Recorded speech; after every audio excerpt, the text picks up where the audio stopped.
210L1 भाष्य यस्य तु अज्ञानाद् रागादिदोषतः वा कर्मणि प्रवृत्तस्य यज्ञेन दानेन तपसा वा विशुद्धसत्त्वस्य ज्ञानम् उत्पन्नं परमार्थतत्त्वविषयम् एकमेव इदं सर्वं ब्रह्म अकर्तृ च इति। तस्य कर्मणि कर्मप्रयोजने च निवृत्ते अपि लोकसंग्रहार्थं यत्नपूर्वं यथा प्रवृत्तः तथा एव कर्मणि प्रवृत्तस्य यद् प्रवृत्तिरूपं दृश्यते न तद् कर्म येन बुद्धेः समुच्चयः स्यात्। यथा भगवतः वासुदेवस्य क्षात्रकर्मचेष्टितं न ज्ञानेन समुच्चीयते पुरुषार्थसिद्धये तद्वद् फलाभिसन्धि अहङ्कार अभावस्य तुल्यत्वाद् विदुषः। तत्त्वविद् तु नाहं करोमि इति मन्यते न च तत् फलम् अभिसन्धते। यथा च स्वर्गादिकामार्थिनः अग्निहोत्रादिकामसाधनानुष्ठानाय आहिताग्नेः काम्ये एव अग्निहोत्रादौ प्रवृत्तस्य सामीकृते विनष्टे अपि कामे तदेव अग्निहोत्रादि अनुतिष्ठतः अपि न तद् काम्यम् अग्निहोत्रादि भवति। तथा च दर्शयति भगवान् कुर्वन्नपि न करोति न लिप्यते इति तत्र तत्र। Translation. A person may engage himself in rites and other karma due to his ignorance and the shortfalls like attachment, and may attain purity of mind by such sacrifices, charities and austerities. The wisdom that all is unity and Brahma, the non-doer principle, may have arisen in him. He may still engage himself in rites and duties, though he has no use of karma or its results. Yet he may do them with all due diligence, as before, for the benefit of the world. That is not karma at all. That being the case, it cannot be said that there is combination of jnana and karma here.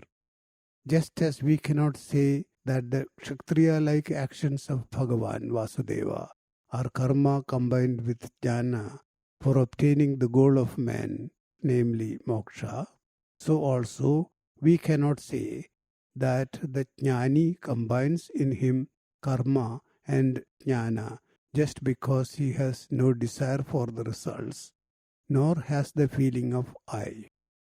The jnani does not have the feeling I am doing it, neither does he desire for its results.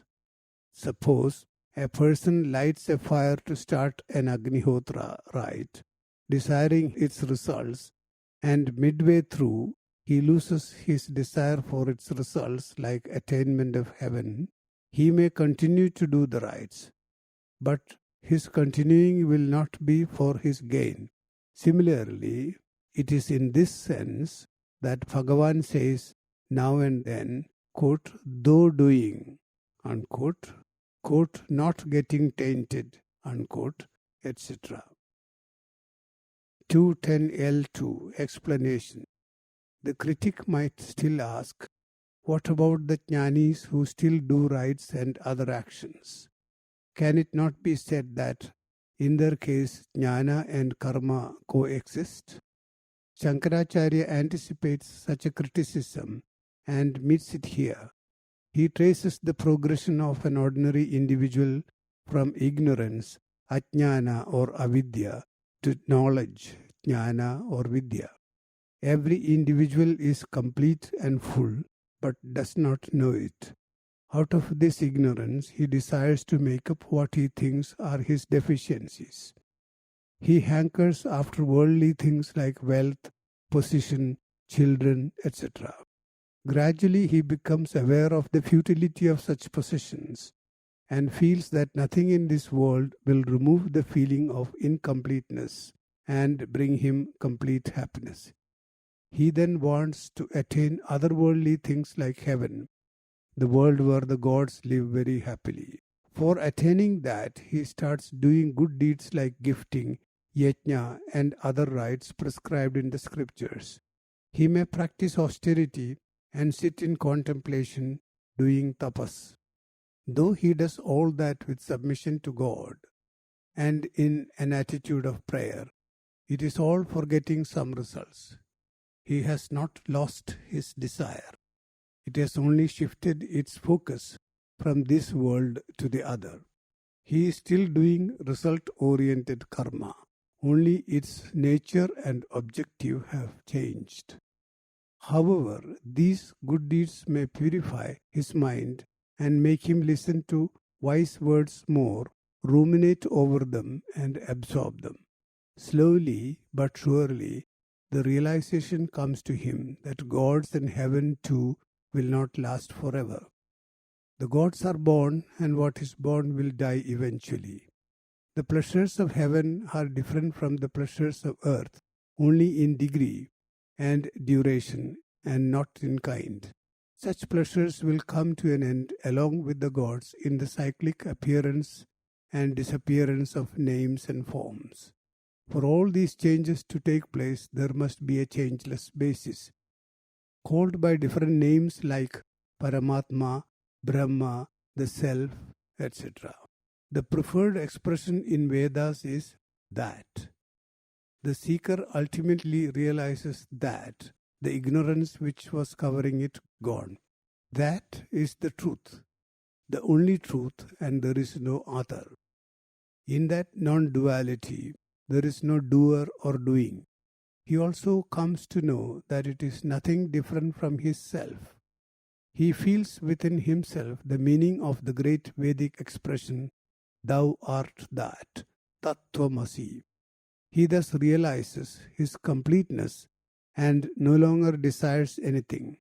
Such a person is Jnani, the realized soul, or the liberated one.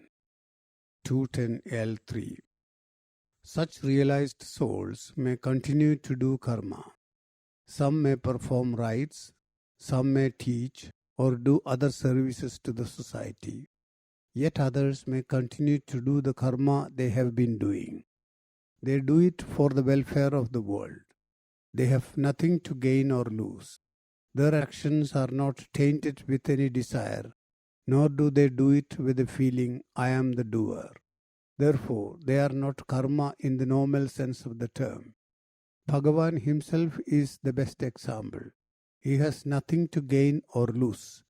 He does not have to seek moksha because he is there already and is the embodiment of bliss. Yet he did a lot of karma like a Kshatriya, putting in his best efforts to avoid the war, and when war became unavoidable, participating in it. He himself says in Shloka 3.22, "Name parthasti kartavyam trishu lokeshu kinchana nanavaptam avaptavyam varta evacha karmani." Quote, "O Arjuna, there is nothing in the three worlds that should be done by me, nor is there anything ungained that I should gain, yet I engage in action." Unquote. To all appearances, the actions of such people are the same as the actions of others, but the latter is like a seed which will again generate karma. The karma of the realized soul is a fried seed.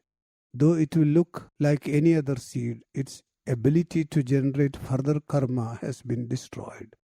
The total absence of all desires and of the feeling of I has destroyed their further karma. 210L4. Another example the Acharya cites is of a seeker who starts doing the Vedic rites like Agnihotra with the idea of going to heaven. He prepares the fire as laid down in the scriptures and begins the yajna. At this stage, he does it for a result. But as he progresses, suppose discrimination rises in him and his desires leave him.